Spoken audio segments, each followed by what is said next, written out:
Well, well, well, look who's here. I haven't seen you in many a year. If I knew you were coming, I'd have baked a cake, baked a cake, baked a cake. If I knew you were coming, I'd have baked a cake. How'd you do, how'd you do, how'd you do? Had you dropped me a letter, I'd have hired a band, grandest band in the land. Had you dropped me a letter, I'd have hired a band and spread the welcome mat for you. Now I don't know where you came from, 'cause I don't know where you've been. But it really doesn't matter, grab a chair and fill your platter and dig, dig, dig right in. If I knew you were coming, I'd have baked a cake, baked a cake, baked a cake. If I knew you were coming, I'd have baked a cake. How'd you do, how'd you do, how'd you do? It is so wonderful to see you. Oh, how I wish we could be together. Then I would have baked a cake. I have some fun things I want to share with you today, especially talking about cakes. As you know, people brought cakes, big double layer cakes in special nice little tins like this that kept it safe and moist. My mother baked cakes, and I loved her devil's food cake with boiled frosting. I've never made boiled frosting, but still to this day, I can just taste it. Actually, the children really, truly were into little tea parties themselves. As you can see, I have some of my little children's toys out, and I remember playing tea party. I love this little coffee pot. We have all kinds of fun things that I wanted to share with you today, and some fun stories and poetry also. The first story is from a memoirs book, Stories Gathered at the Kitchen Table. I thought that was very appropriate today. This book was edited by Anne Rudolph, a collection of women's memoirs. This is by Alice Borodkin, Caught Between Betty Crocker and Betty Friedan. It is written in the looking back at the 1950s as women were transitioning. It's 4 a.m, and I am wide awake with many random thoughts running around my head. Someplace I read that the older we get, the less we sleep. I must be younger than I thought. Sleeping is a pleasure, and one frequently indulges in small naps and long winter naps. Have I arrived at that certain age, perhaps a woman of mystery, intrigue, strength? A certain beauty age bestows upon us.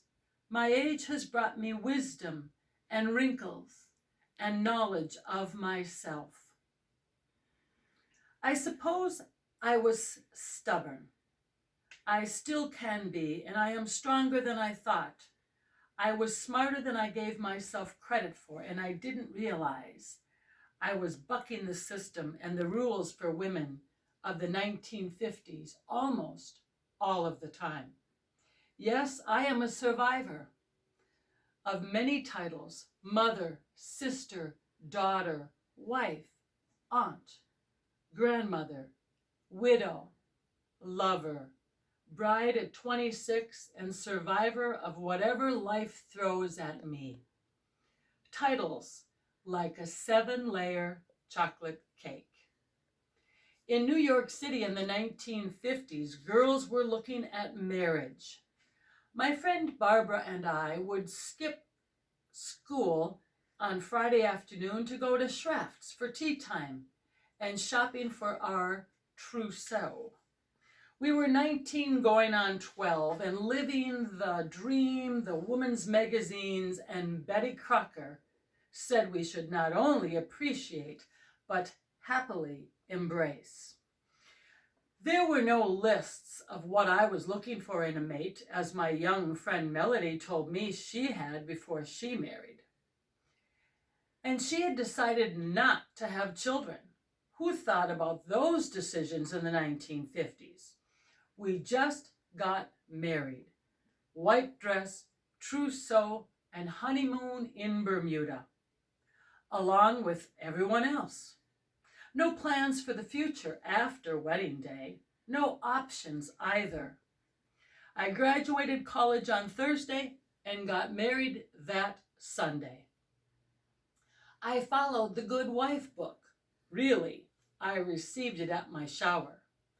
I'm sure I didn't realize it at the time, but I was following a script written by my grandmothers, my mother, and probably some very uninformed men. I was caught between Betty Crocker and Betty Friedan. Betty's recipes and Friedan's book, The Feminine Mystique, the beginning of feminism and women's lib. Cooking, kids, house, pleasing everyone but me. Rumblings of wanting more, wanting to be validated for the whole person. Me, dare to pursue my own dreams. Don't live through your children and your housely, wifely duties. One of the first chapters in Betty Friedan's book was The Problem with No Name. That chapter of my life had begun. Now I see through the past to how far I have come. I've added other titles: pilot, legislator, writer, newspaper publisher, speaker, and leader. And I am sure there are other titles bestowed upon me that I would rather not know. My friend Cynthia says it's the affirmation of us. Evolve I have, but it has taken so long, and it was damn difficult. Just so many amazing things to think of transitioning from the 1950s to 2020. So many different things have transitioned, but one thing remains the same. Women enjoy supporting each other, being there for one another, and each other's company. So when it comes to gathering, we might do it differently, but still it's fun to come together, especially when we have neighbors. This next poem that I wanted to share is by Edna St. Vincent Millay. Portrait by a Neighbor. Before she has her floor swept or her dishes done, any day you'll find her a-sunning in the sun. It's long after midnight, her key's in the lock, and you never see her chimney smoke till past 10 o'clock. She digs in her garden with a shovel and a spoon. She weeds her lazy lettuce by the light of the moon. She walks up the walk like a woman in a dream. She forgets she borrowed butter and pays you back in cream.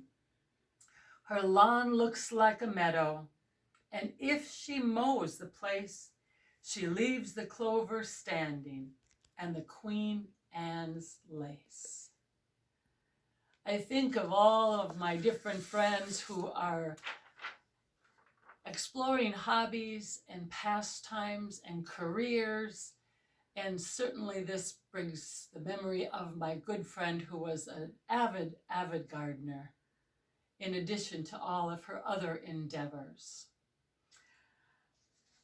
I have another poem written by a woman, Mary Hunter Austin.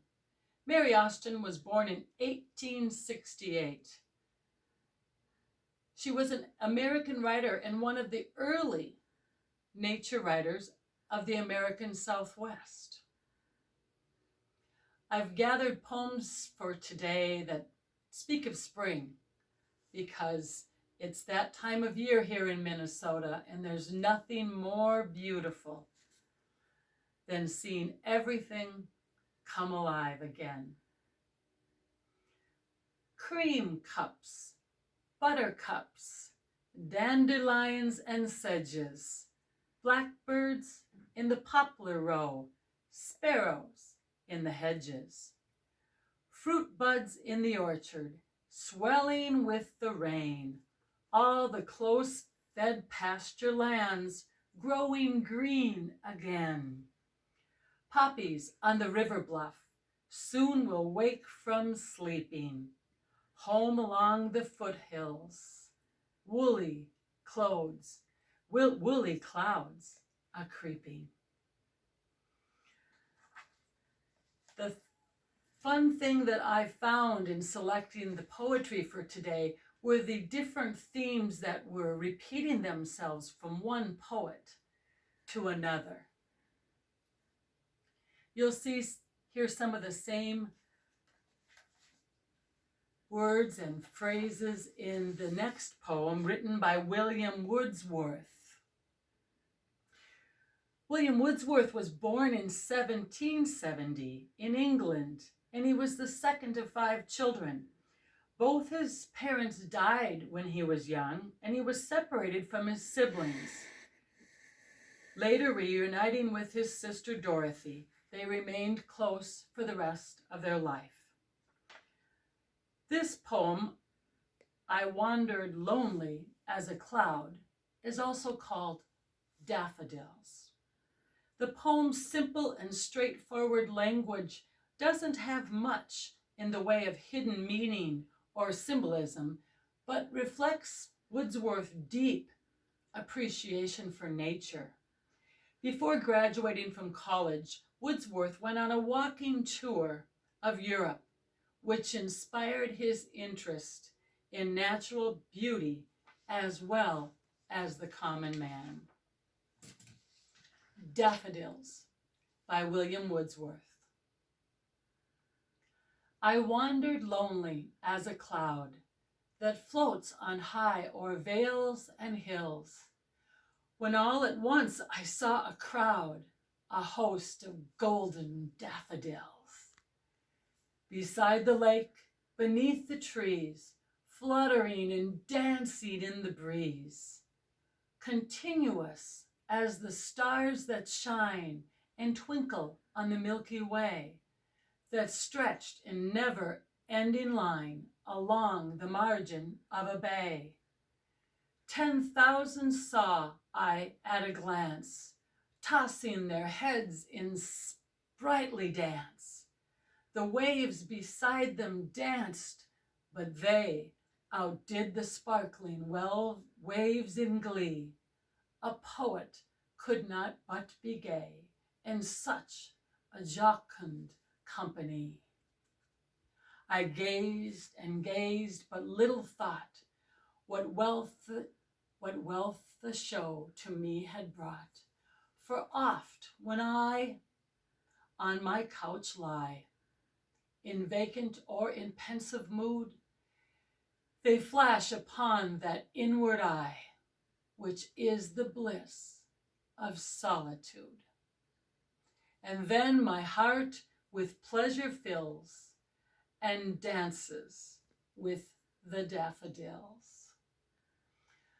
Just such beautiful, beautiful imagery. And it's fun to hear how they talk of the sparkling or the colors or the dancing on the waves or on the water reflection. Just so fun to hear the different ways that people can make all of the visions that we see come alive in poetry. I think of all of the times women gather just for fun.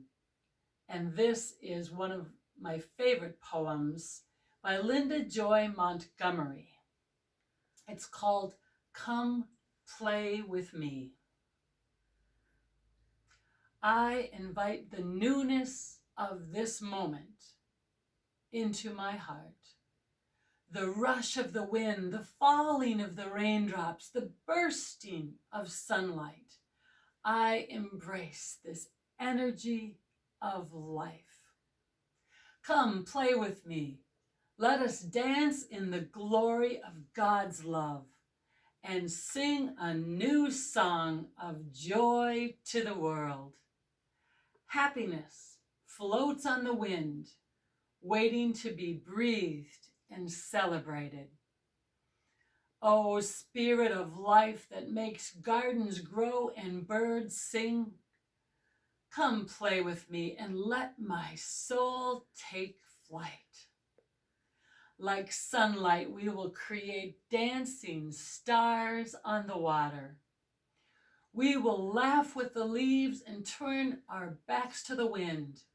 We will become crystals and wrap rainbows around all people, filling their hearts with joy. Come, play with me. We shall water the flowers of souls and delight in the beauty of their blossoms. It is my choice to live in paradise, to play, to laugh, to love, to celebrate life, to embrace each moment with the fullness of my heart. Now that one really speaks loudly of the relationship that we have with ourselves. Feeding our souls, loving ourselves, and loving all those that we meet is something that we can all live by. The last poem that I want to share today is one of the most important loves for all of us. We recently celebrated Earth Day, but really every day is Earth Day. This is The Song of the Earth, a second poem by Linda Joy Montgomery. It's very interesting. Linda Joy Montgomery was a photographer, and she was losing her vision, seriously losing her vision, and could no longer take photographs the way she had loved to do for so many years. And that is when she transitioned into writing poetry. And here again, the words and the symbolism paint pictures for each and every one of us in our mind. The Song of the Earth by Linda Joy Montgomery. As I place my bare feet on the grass, I am filled with the song of earth. Her sweet melody rushes into me, and I feel my soul overflow with joy. My heart expands to embrace this loved one. It feels like coming home. As I relax into this enveloping warmth, I feel her soft presence around me. I can easily imagine myself dancing through the trees and wading through the meadows, admiring the precious flowers and contemplating the peace of a flowing stream.